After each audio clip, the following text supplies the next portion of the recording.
आप सभी लोगों का आयुष ऑनलाइन क्लासेस में स्वागत है। आज हम लोग वैदिक काल के बारे में अध्ययन करेंगे। वैदिक काल का समय निर्धारण जो है इतिहासकारों ने 1500 ईसा पूर्व से 600 ईसा पूर्व किया है। ईसा पूर्व से तात्पर्य है ईसा के जन्म से पहले, यानी 1500 ईसा पूर्व से लेकर 600 ईसा पूर्व तक के समय को इतिहासकारों ने वैदिक काल के अंतर्गत रखा है। वैदिक काल से तात्पर्य उस युग या समय से है जिसके बारे में हमें जानकारी वैदिक साहित्य अर्थात वेदों ऋग्वेद, यजुर्वेद, सामवेद और अथर्ववेद से उस समय की राजनीतिक व्यवस्था, सामाजिक व्यवस्था, धर्म, कला, संस्कृति आदि के बारे में विस्तृत ज्ञान या जानकारी प्राप्त होती है। उसे हम वैदिक काल के नाम से जानते हैं, या इसको कह सकते हैं कि जिस समय के बारे में जानकारी हमें वेदों के द्वारा होती है उसे वैदिक काल कहा जाता है। वेद शब्द की उत्पत्ति जो है संस्कृत भाषा के विद शब्द से हुई है। यहाँ पर ध्यान देंगे, बहुत ही महत्वपूर्ण है। वेद शब्द की उत्पत्ति संस्कृत भाषा के विद शब्द से हुई है, जिसका तात्पर्य जानने से है। वेदों की संख्या 4 है। अभी ऊपर आया था ऋग्वेद, यजुर्वेद, सामवेद और अथर्ववेद। तो आइए हम लोग वेदों में सबसे पहला वेद ऋग्वेद के बारे में देखते हैं। ऋग्वेद यह सबसे प्राचीन वेद है। परीक्षा में प्रश्न आ रहा है, चाहे छोटी परीक्षा हो या बड़ी परीक्षा हो, ये पूछ रहा है, 1 नंबर का प्रश्न पूछ रहा है कि सबसे प्राचीन वेद कौन सा है। तो सबसे प्राचीन वेद जो है ऋग्वेद है। इसमें विभिन्न देवताओं को संबोधित प्रार्थनाएं हैं, जिन्हें ऋचा कहा जाता है। ऋग्वेद को 10 भागों में विभक्त किया गया है। कितने भागों में विभक्त किया गया है? 10 भागों में विभक्त किया गया है, विभाजित किया गया है, जिन्हें मंडल के नाम से जाना जाता है। ऋग्वेद में देवताओं को समर्पित कुल मंत्रों की संख्या 10,627 है। ये चीज़ जो है परीक्षा में पूछ रहा है कि ऋग्वेद में मंत्रों की संख्या कितनी है, तो 10,627 है। प्रसिद्ध गायत्री मंत्र ऋग्वेद से लिया गया। ये भी प्रश्न हर परीक्षा में देखने को मिल रहा है कि गायत्री मंत्र किस वेद से लिया गया है। तो गायत्री मंत्र भी ऋग्वेद से लिया गया है।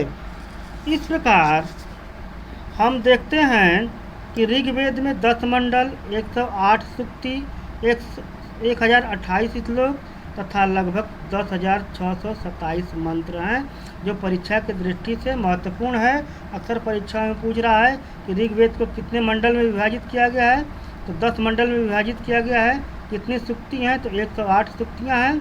कितने श्लोक हैं? तो 1028 श्लोक हैं और 10,627 मंत्र हैं। यह ऋग्वेद की विशेषता है।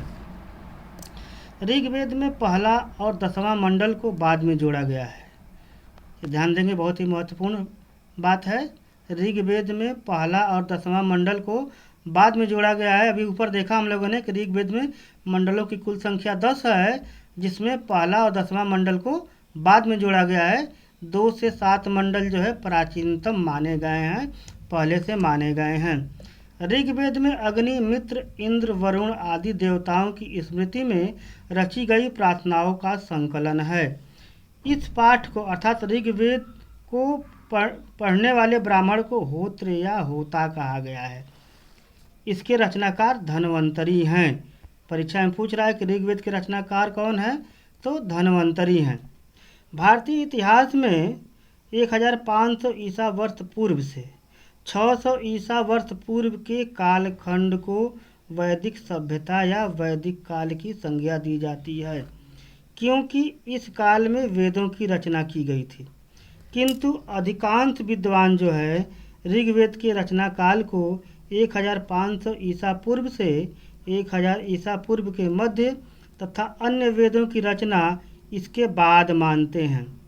अन्य 3 वेद जो है अथर्ववेद, सामवेद और यजुर्वेद, इनकी रचना काल को उत्तर वैदिक काल कहा गया है। यानी कि जो वैदिक काल है उसको 2 भागों में विभाजित किया गया है, ऋग्वैदिक काल और उत्तर वैदिक काल। प्रायः माना जाता है कि हड़प्पा सभ्यता के अवसान या नष्ट होने के बाद वैदिक संस्कृति का विकास हुआ। इस प्रकार हम लोग देखते हैं कि वैदिक सभ्यता का विभाजन जो है इतिहासकारों ने 2 भागों में विभाजित किया है। पहला ऋग वैदिक काल लगभग 1500 ईसा वर्ष पूर्व से 1000 ईसा वर्ष पूर्व तक, और उत्तर वैदिक काल जो है लगभग 1000 ईसा वर्ष पूर्व से 600 ईसा पूर्व तक।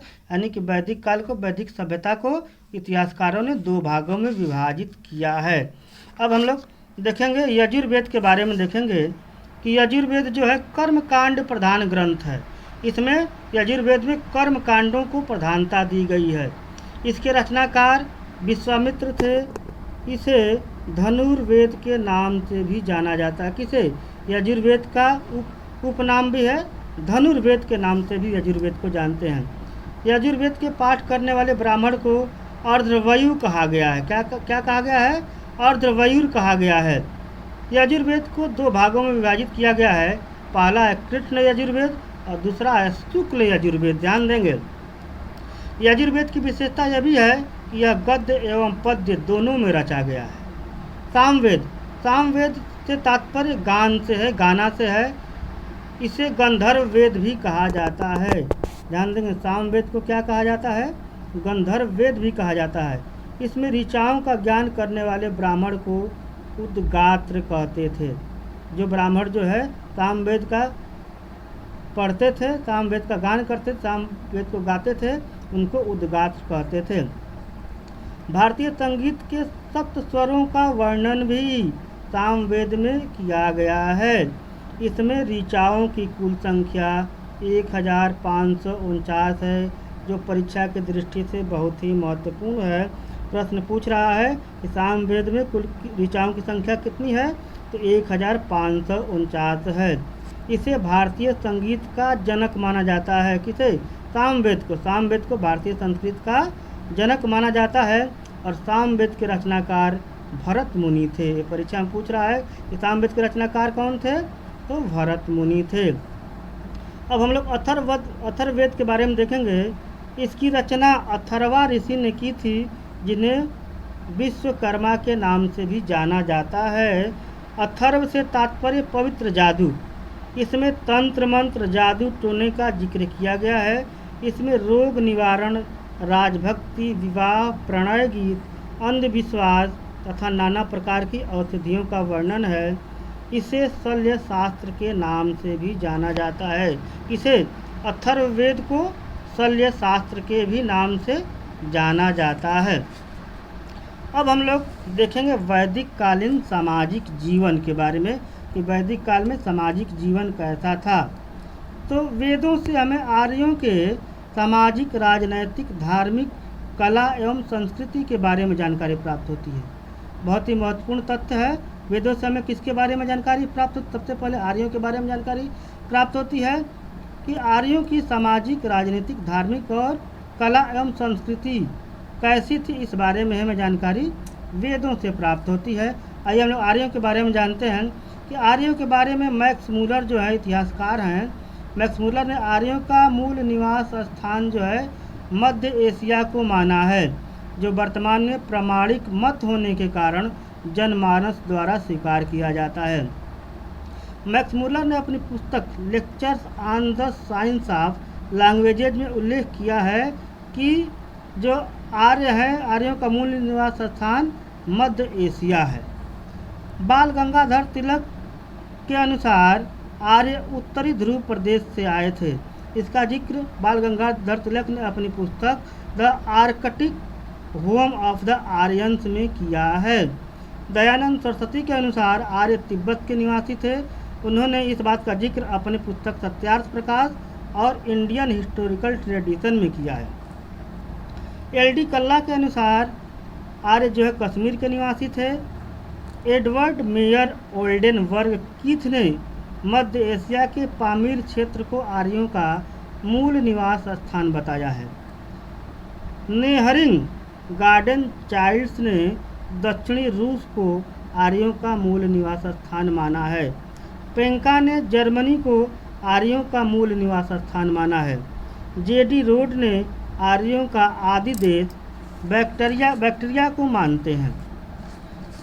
डॉक्टर राजबली पांडे ने भारत में मध्य देश को आर्यों का मूल निवास स्थान माना है। उपरोक्त इतिहासकारों व विद्वानों के कथनों से स्पष्ट होता है कि आर्य भारतीय नहीं विदेशी हैं। स्वतंत्र भारत के प्रथम प्रधानमंत्री पंडित जवाहरलाल नेहरू ने भी अपनी पुस्तक डिस्कवरी ऑफ इंडिया में आर्यों का मूल निवास स्थान मध्य एशिया माना है। अर्थात इनके अनुसार भी आर्य जो है भारतीय नहीं है बल्कि पूर्ण रूप से विदेशी हैं। आर्य प्रारंभ में इधर उधर अर्थात एक स्थान से दूसरे स्थान तक घूमते रहते थे। आर्य अपने साथ गाय, बैल, घोड़ा आदि पशुओं को पालते थे।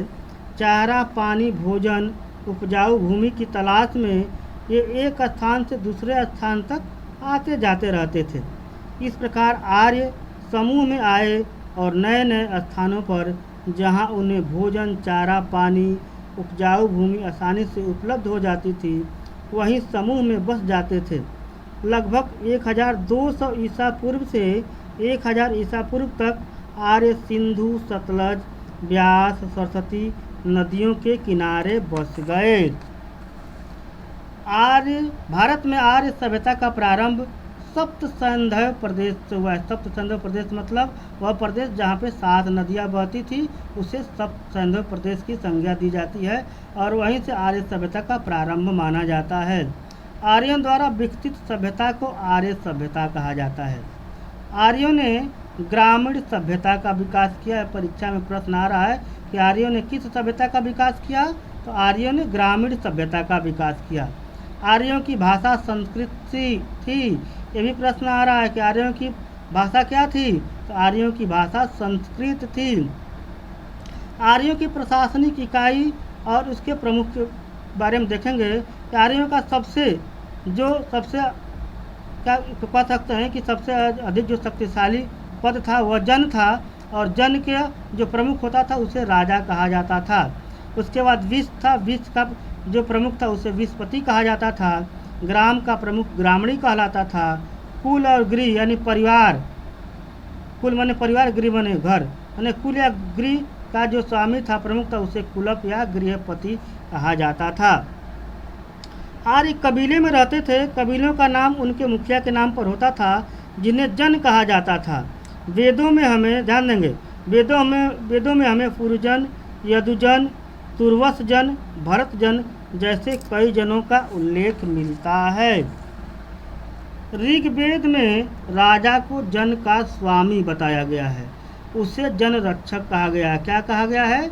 ऋग्वेद में राजा को जन का स्वामी बताया गया है, उसे जन का रक्षक कहा गया है। ग्राम के मुखिया ग्रामणी, विष का प्रधान विषपति, जन के शासक को राजन कहा जाता था। राजाधिकारियों में पुरोहित और सेनानी प्रमुख थे। जो भी उनके राज्य के अधिकारी थे उनमें सबसे पहले पुरोहित का स्थान था, उसके बाद जो सेनानी थे उनका प्रमुख स्थान था। सूत, रथकार तथा कम्माजी नामक अधिकारी रत्नी कहे जाते थे। क्या कहे जाते थे? रत्नी कहे जाते थे। इनकी संख्या राजा सहित कुल 12 हुआ करती थी। जो परीक्षा में पूछ रहा है कि जो वैदिक काल में जो अधिकारी होते थे उनकी कुल संख्या राजा सहित कितनी हुआ करती थी, तो 12 हुआ करती थी। पूरब ने जो दुर्ग का पति होता था उसे पूरब कहा जाता था। जो स्पष्ट जनता की गतिविधियों को देखने वाले को जो गुप्तचर होते थे उनको स्पष्ट कहा जाता था। वाजपति गोचर भूमि का अधिकारी होता था, यानी कि जो भूमि जो है उपजाऊ भूमि होती थी उसके मुखिया को वाजपति कहा जाता था। उग्र अपराधियों को पकड़ने वाला जो कार्य करता था, जो व्यक्ति कार्य करता था उसे उग्र कहा जाता था। सभा एवं समिति राज्य को परामर्श देने की संस्था थी। सभा और समिति राजा को परामर्श देने की संस्था थी। सभा श्रेष्ठ एवं संभ्रांत लोगों की संस्था थी, जबकि समिति जो है सामान्य जनता का प्रतिनिधित्व करती थी। समिति के अध्यक्ष को ईशान कहा जाता था। ये परीक्षा में पूछ रहा है कि समिति के अध्यक्ष को क्या कहा जाता था, तो समिति के अध्यक्ष को ईशान कहा जाता था। अब लोग देखेंगे कि युद्ध में कबीले का नेतृत्व राजा करता था। जब भी एक कबीले से दूसरे कबीले के बीच युद्ध होता था, और क्यों युद्ध होता था, गायों को लेके होता था। एक कबीले के लोग दूसरे कबीले के लोगों की गायों को चुरा लेते थे, इसलिए उन्हें प्रायः युद्ध हो जाते थे। तो युद्ध में कबीले का नेतृत्व राजा करता था। युद्ध के लिए गविष्ट शब्द का प्रयोग किया गया है, जिसका तात्पर्य है गायों की खोज से। यानी कि जब कबीले के लोग दूसरे कबीले के गायों को चुरा लेते थे तो वह अपने गायों की खोज करते थे, उसके लिए गविष्ट शब्द का प्रयोग करते थे। 10 राग युद्ध का उल्लेख ऋग्वेद के 7वें मंडल में है। ये परीक्षा में प्रश्न आ रहा है कि 10 राग युग का उल्लेख ऋग्वेद के किस मंडल में है, तो 7वें मंडल में है। यह युद्ध परुषणवी नदी, वर्तमान में जिसको रावी नदी कहा जाता है, के तट पर सुदास एवं 10 जनों के मध्य लड़ा गया था, जिस युद्ध में सुदास की विजय हुई थी। अब लोग वैदिक कालीन जो राजा होते थे उनके शासनकाल के बारे में देखेंगे कि जन का खर्च चलाने के लिए राजा जन लोगों से उपहार प्राप्त करता था, जिसे बलि कहा जाता था। प्रश्न आ रहा है कि वैदिक काल में जो राजा लोगों से उपहार लेता था उसे क्या कहा जाता था, तो उसे बलि कहा जाता था। बलि के रूप में राजा अनाज, घी, वस्त्र, घड़ा, आभूषण, गाय आदि प्राप्त करता था। राजा अपनी आवश्यकता अनुसार सामानों को रखकर शेष सामानों को जरूरत के हिसाब से लोगों में वितरित कर देता था। इन सब कार्यों से राजा तथा प्रजा के मध्य रिश्ते मजबूत होते थे। अब हम लोग देखेंगे युद्ध जब होता था दो कबीलों के बीच, तो युद्ध के बाद सभा का आयोजन किया जाता था। युद्ध के बाद एक सभा का आयोजन किया जाता था। सभा में जन के राजा जीत में मिली गायों, घोड़ों, रथ, हथियार, आभूषण, दास दासियों को जन के लोगों में आवश्यकता अनुसार वितरण करते थे। लेकिन जीत का सबसे बड़ा हिस्सा राजा अपने पास रखता था, फिर राजन्यों और ब्राह्मणों को देता था। कुछ गायें, भेड़ें, बकरियां, अनाज आदि जन के साधारण लोगों को भी दी जाती थी। इस तरह राजन्यों के पास गायें, घोड़े, हथियार, सोना, दास दासी की संख्या में वृद्धि हो जाती थी और वे पहले से अधिक ताकतवर बन जाते थे। अब हम लोग वैदिक कालीन धर्म और यज्ञ के बारे में देखेंगे। आर्य लोग देवताओं को प्रसन्न करने के लिए स्तुति पाठ करते थे, बाद में जो यज्ञ का रूप धारण कर लिया। यज्ञ का कार्य पुरोहित द्वारा संपन्न होता था। यज्ञ का कार्य सामूहिक होते थे, जिसमें पुरुषों के साथ साथ महिलाओं की भी सहभागिता होती थी। यज्ञ कार्य में सफलता के लिए भेंट व चढ़ावे के साथ साथ देवताओं के प्रशंसा में वेद के मंत्र गाए जाते थे। इंद्र आर्यों के सबसे प्रिय देवता थे, जो उन्हें युद्ध में विजय दिलाते थे। ये प्रश्न परीक्षा में बार बार आ रहा है कि आर्यों के प्रमुख प्रिय देवता कौन थे। इंद्र थे। उनका कार्य क्या था, तो वे आर्यों को युद्ध में विजय दिलाते थे। अब लोग वैदिक कालीन समाज के बारे में देखेंगे कि वैदिक कालीन समाज का आधार परिवार था। परिवार का वरिष्ठ पुरुष सदस्य इसका मुखिया होता था, जिसे कुलप या गृहपति कहा जाता था। आरंभ में आर्य 3 वर्णों में विभाजित थे, राजा, पुरोहित और अन्य जन। यह विभाजन व्यवसाय के आधार पर था, परंतु वर्तमान की तरह कठोर नहीं था। धीरे धीरे समाज 4 वर्णों की जटिल व्यवस्था में विभाजित हो गया। पहला है ब्राह्मण। यज्ञ व धार्मिक कार्य संपन्न कराते थे। इन्हें शिक्षा का अधिकार सिर्फ इन्हीं को था। वैदिक काल में सिर्फ ब्राह्मण ही शिक्षा प्राप्त कर सकते थे। क्षत्रिय जो केवल युद्ध का कार्य करते थे, उन्हें क्षत्रिय कहा जाता था। वैश्य जो व्यापार का कार्य करते थे, उन्हें वैश्य की संज्ञा दी गई थी। और चौथा वर्ग शूद्र था, जो युद्ध में हार गए थे या साम दाम दंड भेद के द्वारा हरा दिए जाते थे, अर्थात जो इस देश के अस्थायी निवासी थे, उन्हें शूद्र की संज्ञा आर्यों द्वारा दी गई, जो बाद में जाके भीषण कलंक का रूप धारण कर ली और वर्तमान में भी कलंकित रूप को धारण किए हुए है। धीरे धीरे यह व्यवस्था जटिल रूप को धारण कर ली। अब कार्य रुचि के आधार पर न होकर वंश पिता के कार्य के आधार पर हो गए, परंतु योग्य व्यक्ति अपनी योग्यता के बल पे कोई भी पद प्राप्त कर सकता था। महिलाओं को उच्च स्थान प्राप्त था। वे पुरुषों के समान ही शिक्षा प्राप्त करती थी। वेदों में हमें लोपा मुद्रा, घोषा, सची आदि विदुषी महिलाओं के नाम देखने को मिलते हैं, उदाहरण के तौर पे मिलते हैं। आर्यों के मकान घास फूस तथा मिट्टी के बने होते थे। आर्य दूध तथा उससे बने पदार्थ दही, जिसको दही कहा जाता है, मक्खन, वर्तमान रूप जो है घृत, जिसको घी कहा जाता है, का प्रयोग करते थे। आर्य अन्न में यौ, जिसे जौ कहा जाता था, गोधूम गेहूँ, व्रीहि चावल। ये परीक्षा में पूछ रहा है। यौ, जौ से तात्पर्य, गोधूम से गेहूँ और व्रीहि से चावल, ये आदि खाद्यान्न पदार्थों का प्रयोग आर्य अपने भोजन में करते थे। उसके बाद आश्रम व्यवस्था। आर्यों ने जीवन को 4 आश्रमों में बांटा था। वैदिक काल में प्रत्येक व्यक्ति के जीवन को व्यवस्थित करने के लिए 4 अवस्थाओं में विभाजित किया गया था। पहला, ब्रह्मचर्य। जीवन की प्रथम अवस्था में बालक आश्रम में रहकर शिक्षा ग्रहण करता था, जिसका समय जन्म से लेकर 25 वर्ष तक निर्धारित था। दूसरा, गृहस्थ। यह अवस्था पारिवारिक जीवन से संबंधित थी, अर्थात इस अवस्था में जो मनुष्य जो शादी विवाह करता था और पारिवारिक जीवन का सुख भोगता था, जिसकी अवस्था 25 से 50 वर्ष थी। उसके बाद वानप्रस्थ और चौथा है संन्यास। इसके अंतर्गत वानप्रस्थ के अंतर्गत मानव अपनी सारी कर्तव्यों से छुटकारा या मुक्त होकर वन में चला जाता था। और चौथा है संन्यास।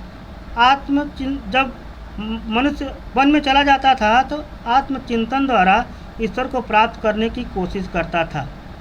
और इनकी जो अवस्था निश्चित की गई थी वानप्रस्थ की 50 से 75 वर्ष की अवस्था, और संन्यास का जो अवस्था था 75 से 100 वर्ष, यानी कि वैदिक कालीन जीवन में पूरे जीवन को 100 वर्षों में विभाजित किया गया था। शिक्षा। विद्यार्थी गुरुकुल में रहकर शिक्षा प्राप्त करते थे। वे वेदों के साथ साथ ज्यामिति, ज्योतिष, भूगोल, सैन्य विज्ञान तथा शिल्प आदि की शिक्षा दी जाती थी। पशुपालन। प्रारंभ में आर्य पशुपालक थे तथा गाय बैल व्यक्ति के संपत्ति माने जाते थे। ये वैदिक कालीन मानव की समृद्धि के प्रतीक थे। गाय को पवित्र पशु माना जाता था।